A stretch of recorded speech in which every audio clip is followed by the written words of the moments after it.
ಈಗ ಮಿಕ್ಸಿ ಜಾರ್ಗೆ ಇಲ್ಲಿ 1/4 ಬಟ್ಲಾಗಷ್ಟೇ ಶೇಂಗಾನ ತಗೊಂಡಿದ್ದೀನಿ ರೀ. ಇವು ಹಸಿ ಶೇಂಗಾ ಅದಾವ್ರಿ.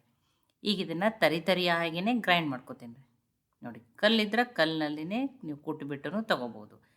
ನೋಡಿ, ಈ ರೀತಿ ಆ ಚಿಕ್ಕ ಚಿಕ್ಕ ಏನಾಗಬೇಕು ರೀ, ಆ ಶೇಂಗಾ ಪೀಸ್ಗಳು ತಿನ್ನೋ ಮುಂದೆ ಬಾಯಾಗೆ ಸಿಗಬೇಕು ಆ ರೀತಿನೇ. ಇಲ್ಲಾಂದ್ರೆ ನೀವು ಉಲ್ಟಾ ಮಿಕ್ಸಿಯನ್ನು ಸು ತಿರುಗಿಸ್ಬಿಟ್ಟು ಆ ರೀತಿ ಮಾಡ್ಕೊಬೋದು. ನೋಡಿ, ಶೇಂಗಾ ಪೀಸ್ಗಳು ಈ ರೀತಿ ಕಾಣ್ಬೇಕು ನೋಡಿರಿ. ಇಷ್ಟ ಒಂದು ಸುತ್ತನ್ನು ಹಾಕಿಬಿಟ್ಟು ತೊಗೊಂಡಿದ್ದೀನಿ. ಇದನ್ನು ನಾನು ಕದಗ ಸೈಡಿಗೆ ಇಡ್ತೀನಿ.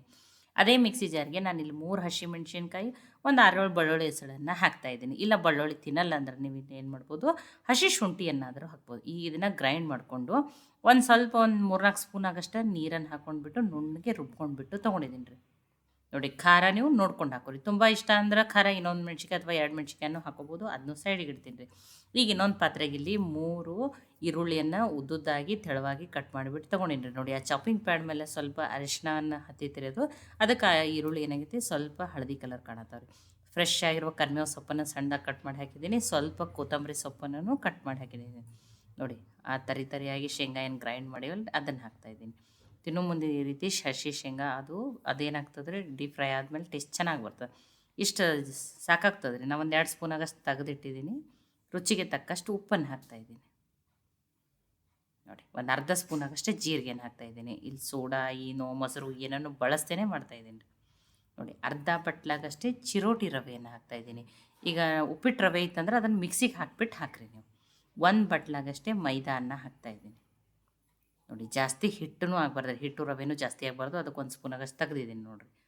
ಈರುಳ್ಳಿ ಕ್ವಾಂಟಿಟಿನೇ ಜಾಸ್ತಿ ಆಗ್ಬೇಕು ರೀ. ದೊಡ್ಡ ಸ್ಪೂನಿಂದನೇ 1 ಸ್ಪೂನ್ ಆಗಷ್ಟೇ ಎಣ್ಣೆಯನ್ನು ಹಾಕ್ತಾಯಿದ್ದೀನಿ. ನೋಡಿ, ಆ ಬೆಳ್ಳುಳ್ಳಿ ಮತ್ತು ಮೆಣಸಿನ್ಕಾಯಿ ಪೇಸ್ಟನ್ನು ಹಾಕ್ತಾಯಿದ್ದೀನಿ. ಮೆಣಸಿನ್ಕಾಯಿ ಕಟ್ ಮಾಡಿ ಹಾಕೋದಕ್ಕಿಂತ ಈ ರೀತಿ ಪೇಸ್ಟ್ ಮಾಡಿ ಹಾಕಿದ್ರು ಟೇಸ್ಟ್ ಚೆನ್ನಾಗಿರ್ತದೆ ರೀ. ಅದು ತಿನ್ನೋ ಮುಂದೆ ಬಾಯಲ್ಲಿ ಸಿಕ್ಕು ಒಮ್ಮೆದೊಮ್ಮೆ ಖಾರ ಜಾಸ್ತಿ ಹತ್ತದ. ಈಗ ಇದನ್ನು ಮಿಕ್ಸ್ ಮಾಡ್ಕೋತೀನಿ ರೀ. ನೋಡಿ, ಮಿಕ್ಸ್ ಮಾಡ್ಕೊಂಡು ನೋಡಿ, ಆ ಈರುಳ್ಳಿ ಉಪ್ಪು ಎಲ್ಲ ಹಾಕಿರೋದನ್ನ ನೀರು ಬಿಡ್ತದೆ. ಇದನ್ನು ಅನ್ಕೋತಕ್ಕ ಒಂದು 10 ನಿಮಿಷ ಸೈಡಿಗೆ ಇಡ್ತೀನಿ. ಅಷ್ಟೊತ್ತಿಗೆ ನಾನು ಏನು ಮಾಡ್ತೀನಿ, ಎಣ್ಣೆಯನ್ನು ಕೈಲಿಕ್ಕೆ ಇಟ್ಕೋತೀನಿ ರೀ. ನೋಡಿ, 10 ನಿಮಿಷ ಆಗ್ಯದ ರೀ. 10 ನಿಮಿಷ ಆದಮೇಲೆ ಏನಾಗ್ತದೆ, ಆ ಈರುಳ್ಳಿ ಎಲ್ಲ ನೀರು ಬಿಟ್ಕೊಂಡಿರ್ತದೆ ರೀ.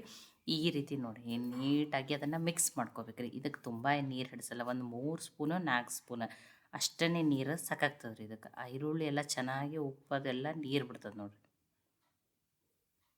ನೋಡಿ, ಈ ರೀತಿ ನೀಟಾಗಿ ಹ್ಯೂಜ್ಬಿಟ್ಟು ಅದನ್ನು ಹಿಟ್ಟನ್ನು ಕಲಿಸ್ಕೋಬೇಕು ರೀ. ಆವಾಗ ಸ್ವಲ್ಪ 1 ಸ್ಪೂನ್ ಅಷ್ಟೇ ಹಾಕ್ಕೊಂಡು ನೀರನ್ನು ಮತ್ತು ಇದನ್ನು ಗಟ್ಟಿಯಾಗಿಯೇ ಕಲಿಸ್ಕೋಬೇಕು ರೀ. ಇದಕ್ಕೇನಿಲ್ಲ ಸೋಡಾ ಬೇಡ, ಏನೂ ಬೇಡ. ತುಂಬಾ ಗರಿಯಾಗಿ ಕ್ರಿಸ್ಪಿಯಾಗಿ ತುಂಬಾ ಚೆನ್ನಾಗಿರುವಂಥ ಉಂಡೆ ಪಕೋಡ ಮಾಡ್ತಾಯಿದ್ದೀನಿ ರೀ ನಾನು.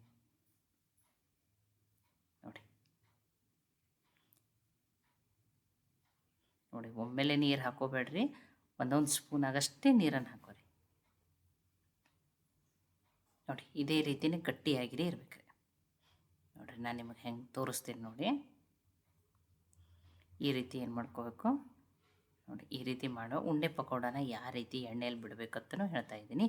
ಇಲ್ಲ ನಮಗೆ ಎಣ್ಣೆಯಲ್ಲಿ ಆ ರೀತಿ ಬಿಡೋದು ಅಂದ್ರೆ ಭಯ ಬರ್ತದಂದ್ರೆ ನೋಡಿ, ಈ ರೀತಿ ನೋಡಿ ಪಕೋಡನ ಎಣ್ಣೆಯಲ್ಲಿ ಈ ರೀತಿ ಡೈರೆಕ್ಟಾಗಿ ಬಿಡ್ಬೋದು, ಅಥವಾ ಈ ರೀತಿ ಮಾಡಿಕೊಂಡು ನೀವು ಪ್ಲೇಟ್ನಲ್ಲಿ ಒಮ್ಮೆ ಮಾಡಿಟ್ಕೊಂಡು ಎಣ್ಣೆಯಲ್ಲಿ ಕರೆದ್ಬಿಟ್ಟು ತಗೋಬೋದು, ನಡೀತದೆ.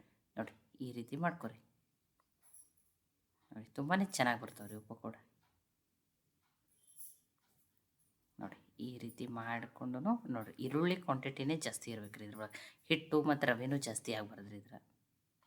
ಇಲ್ಲಾಂದ್ರೆ ಆ ರೀತಿ ಕೈಯಿಂದನೇ ಅಷ್ಟೇ ಸಣ್ಣ ಸೈಜದ ಪಕೋಡನೂ ಬಿಡ್ಬೋದು ನೀವು. ನೋಡಿ, ನಾನು ಒಮ್ಮೆಲೆ ಇದೇ ರೀತಿ ಮಾಡಿ ಇಟ್ಕೊಂಡಿದ್ದೆ. ನೋಡಿ, ಈ ಗ್ಯಾಸನ್ನು ಮೀಡಿಯಮ್ ಫ್ಲೇಮ್ದಲ್ಲಿಟ್ಟು ನೋಡಿ ಒಂದು ಸ್ವಲ್ಪ ಫ್ರೈ ಮಾಡಿಬಿಟ್ಟು ತೊಗೊಳ್ರಿ. ಇದ್ರಾಗ ಒಂದು 70% ಆಗಷ್ಟು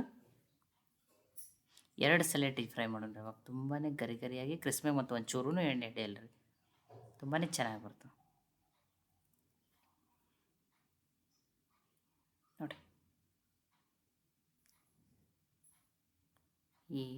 ಈ ಉಂಡೆ ಪಕೋಡ ಈರುಳ್ಳಿ ಜಾಸ್ತಿ ಇರೋದ್ರಿಂದ ಅದರ ಘಮನೇ ತುಂಬಾ ಚೆನ್ನಾಗಿ ಬರ್ತದೆ ನೋಡಿ. ಇಷ್ಟು ಕರೆದ್ರೆ ಸಾಕ್ರಿ. ಫಸ್ಟ್ ಇಷ್ಟು ಕರೆದ ಮೇಲೆ ಇದನ್ನು ತೆಗೆದುಬಿಟ್ಟು ತೊಗೋಬೇಕ್ರಿ. ಇದನ್ನು ನೋಡಿ, ಈಗ ಇದನ್ನು 2 ನಿಮಿಷ ಸೈಡಿಗೆ ಇಡ್ತೀನಿ ರೀ. ಆಮೇಲೆ ಎಣ್ಣೆಯನ್ನು ಚೆನ್ನಾಗಿ ಹೈ ಫ್ಲೇಮ್ದಲ್ಲಿಟ್ಟು ಕಾಯಿಸಿ ಇನ್ನೊಮ್ಮೆ 2 ಸಲ ಡೀಪ್ ಫ್ರೈ ಮಾಡಿ ತೊಗೋಬೇಕ್ರಿ ಇದನ್ನು. ನೋಡಿ, ತುಂಬಾ ಚೆನ್ನಾಗಿ ಒಮ್ಮೆಲೆ ಸ್ವಲ್ಪನೇ ಒಂದು ಅರ್ಧ ನಿಮಿಷ ಅಷ್ಟೇ ಹಾಕಿಬಿಟ್ಟು ತೆಗೆದು ಬಿಡ್ಬೇಕ್ರಿ ಅಷ್ಟೇ. ಮತ್ತಿಲ್ಲಾಂದ್ರೆ ಏನಾಗ್ತೈತಿ, ಅದು ಈರುಳ್ಳಿ ಎಲ್ಲ ಏನೋ ಸೀದೋಗಿ ಮತ್ತು ಟೇಸ್ಟ್ ಕೈ ಹತ್ತದ ನೋಡಿ. ಇಷ್ಟು ಈ ರೀತಿ ಕೆಂಪಗಾದ್ರೆ ತುಂಬ ಕ್ರಿಸ್ಪಿಯಾಗಿ ಟೇಸ್ಟ್ ತುಂಬಾ ಚೆನ್ನಾಗಿ ಬರ್ತದೆ ರೀ. ನೋಡಿ ಬಿಸಿ ಬಿಸಿ ಟೇಸ್ಟಿಯಾಗಿರುವಂಥ ಉಂಡೆ ಪಕೋಡ ರೆಡಿ ಆಗ್ಯಾವ ರೀ. ಅನ್ನ ಸಾಂಬಾರು ಜೊತೆನೂ ಈ ರೀತಿ ಸೈಡ್ ಉಂಡೆ ಪಕೋಡ ಇದ್ರೆ ಅದರ ಟೇಸ್ಟೇ ಬೇರೆ.